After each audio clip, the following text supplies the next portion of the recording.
My name is Lisa Bastian. I'm from the Seychelles, and I'm here representing an NGO back home, which is SYAH Seychelles, SYAH. I'm Talofa. My name is Brianna Fruin. I'm from Samoa, and I'm here as the SPREP Youth Ambassador.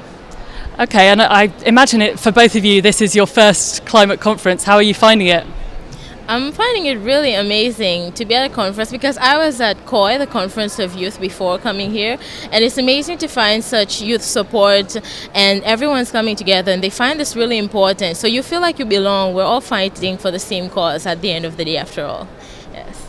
Yes, it's been absolutely crazy with everyone on their own agendas and just the setup of the whole conference, and it's just an honor to be here.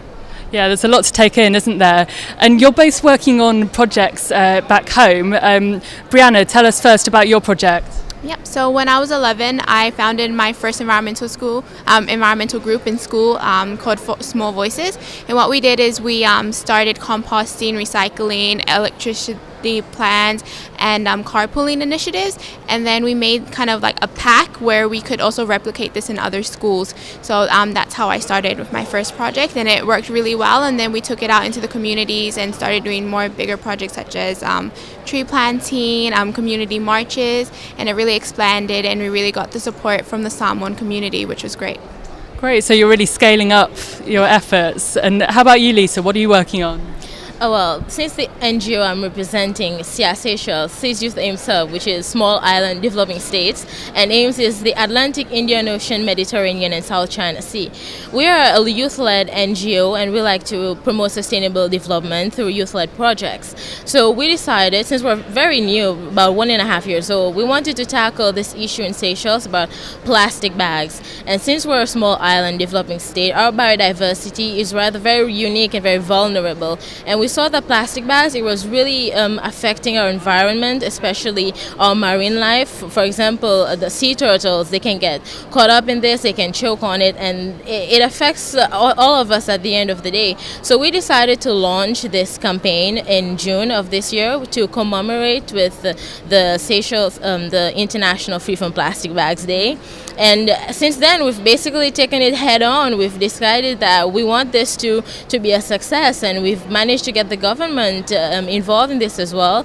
They say that yes, they're very interested. You're right, Seychelles should be, this is something that we should definitely tackle in our country, so yes.